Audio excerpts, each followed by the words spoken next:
Michelle Small, thank you so much for joining us on this podcast. It's really great to have you here. Thank you very much for the opportunity. So I was really moved by your intervention in one of the panels that I moderated at the Thabo Mbeki Foundation Dialogue on Peace and Security in Africa.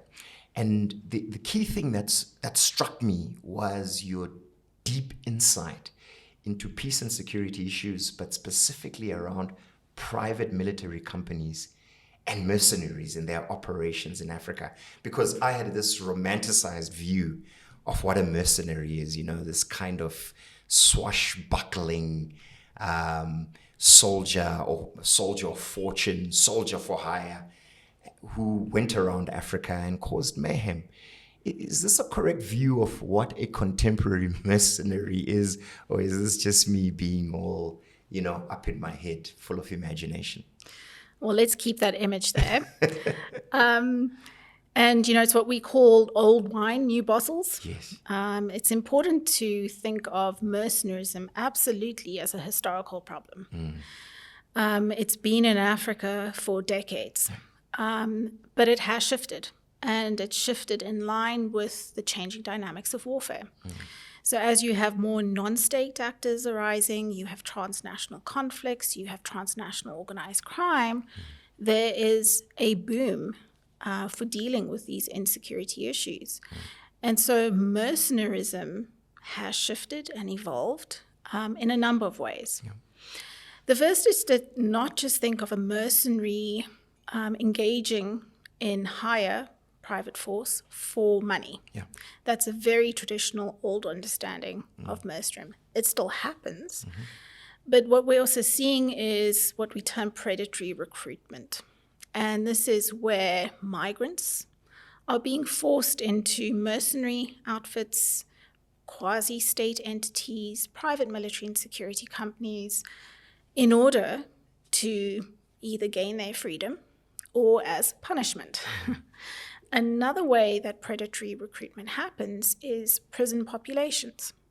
So you will have your sentence reduced or redacted if you fight in a war. So it has shifted in that sense, mercenaries, so not just for hire for money, but for other means. What we are also seeing is what is sometimes termed foreign nationals, or dual nationals, or diaspora, where you have citizens who hold dual nationality and go fight in another war. And so that has also shifted it. And the way that states are trying to get around dropping that mercenary image is at times departments of defense, ministries of defense will hire and integrate mercenaries or quasi-state entities into the formal structure of a state. So before we go there, and I promise we'll come back to that point, I just want us to interrogate this concept of the mercenary as the individual and also the private military company. So we are here in South Africa, not very far from Pretoria. And as you know, Pretoria was once a hub for the recruitment of these soldiers of fortune, of these mercenaries. Many of them used to serve in the former specialized forces of the South African Defence Force, which is the predecessor to the SANDF, which is the current armed force here in South Africa. Tell us about that historical context. What was the driver for South Africa becoming a hub or a place of recruitment of these kind of services, these kind of skills? So before we get to the history, I want to do away with the word was, because it is. Yeah. It is still occurring. It still is. It's still occurring, right. But let's go back to the was. Okay. The 1989, 1990 transition period, we often look at it in terms of conflict resolution, peace building, but it was also a time of civil war across the continent. And just as we have reflected on in this peace and security dialogue, increasing insecurity and heightened conflict creates a market for privatized force. And in that historical period, the 1990s, we had ethnic cleansings, genocides across the continent. But rather than just looking at the demand, it was also the supply, a transition between two different governments, and a surplus of specialized skill. But also looking at, in terms of an international dimension, globalization, right? The commercialization of military and security services. That is a political economy dimension that cannot be ignored. And so all of those are bundled up into understanding what you speak of as a was in that period. And so this sort of the political economy of private military force and private security recruitment really has its place in time, in history. You talk of a surplus, certainly, and that was what was going on here in South Africa, because there was this massive transition towards democracy at the time. And a lot of these skills were now on the market, so to speak. And what was interesting was that there was a fertile market here on the African continent. But having said so, you were beginning to tell us about the role of the state in the recruitment and the use of these mercenary services, these mercenary forces, as part of a particular understanding of how they operate, how they interact with the state and governments. Tell us about that. Sure. So I'll start in the was, and then I'll go to the is. Okay. South Africa was very unique in the historical moment, a pariah state under apartheid, and developed its own capacity and capabilities around weapons, arms, military technologies, became a real specialist. So that's the political economy that we need to keep in the background. It's a market for states to benefit from. Yeah. But then there's a spectrum. States do different things with regards to defense companies and private military and security companies. Some states contract out those services, and it's highly regulated, licensed. Some states do not and turn the blind eye. And some of these entities exist in a gray area where they are not regulated or controlled or licensed by states at all. So it's a really big spectrum. And I will say, as a disclaimer, is that not all PMSCs, private military and security companies, are illegitimate or illegal actors. Which leads us to the next point, which is very much focusing again back to South Africa. In the early 90s, or rather the early 2000s, what we actually saw our parliament doing is passing an act, the Foreign Military Assistance Act, because what was happening is that both arms and military skills in this marketplace were being used sometimes in ways that went against our constitutional mandate, our Bill of Rights, respect for human rights, ensuring that our intervention was in support of democratic practice and institutions, that it did not infringe in people's freedoms, freedom of association, freedom of expression. But very often, these states, these governments, interacted in ways that violated these rights that were fundamental to our Constitution. Tell us about the Foreign Military Assistance Act. Sure. So it's important not just to see the Foreign Military Assistance Act in isolation, right? It's important to see it in terms of trying to take normative and legislative instruments at the international level and domesticate them. So I'll start at the international and then come to the example you've mentioned. At the international level, there is the UN Convention on Mercenaries. States have negotiated this, come to some norms, some general agreement, but only 37 states have ratified. 37. 37. This is globally. That is globally. Sure. Right. So then we come to the AU, formerly OAU, also came up with this convention, and it is a much stronger convention than the UN Convention because it actually makes mercenarism a crime. Right? So that then emboldens the domestic level, which we'll get to now. Okay. Not a great ratification there either. We're looking at 32 states, okay, in the AU. Yeah. Okay, now we get to the national level, and the one example that you've given is South Africa. Yeah. And South Africa had a very unique situation compared to other African countries in that late 1980, early 1990 period.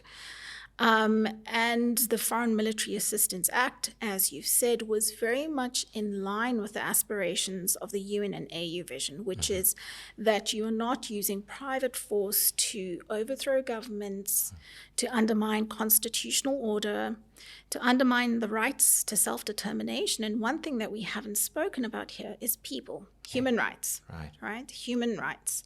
And I think that is part of the dialogue, actually, that we've learned in the past couple of days, and something that we're seeing in conventions is where are the people, particularly when it comes to implementation. And so the regulatory gaps here are about implementation.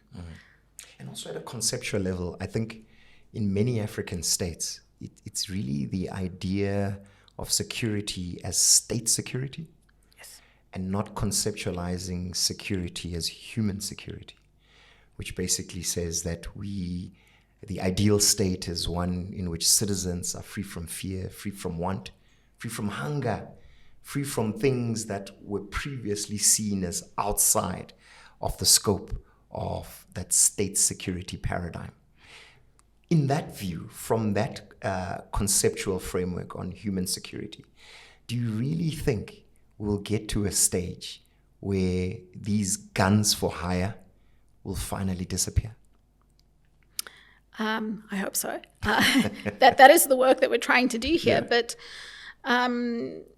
it's an important question you're asking, because in the current geopolitical climate, where we see states, foreign states, interfering in African conflicts and using quasi-state entities or mercenaries or PMSCs, there's this tension between, well, what do African governments do? There's a real state security problem, and this is one tool or one means of achieving security, right?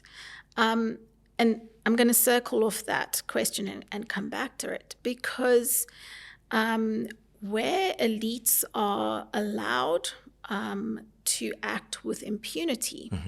And if even the AU has the Malabo Declaration about prosecuting these sort of things. And we'll talk a bit about Malabo because it's interesting for other reasons related to mercenaries. But anyway, let's continue. Absolutely. But again, it's about impunity. Yes. Right. And so to come back, to the state, and it was mentioned in the dialogue, there is a real crisis around peacekeeping. It's not working. Conflicts are proliferating. Conflicts are more complex because of all these transnational dimensions, to transnational groups, to terror, to crime. So for the state, regime security, elite security is a real demand. And I think it brings us back to the point earlier. Well, let's get back to what we should prohibit and what can be regulated. So can armed guarding, is that acceptable?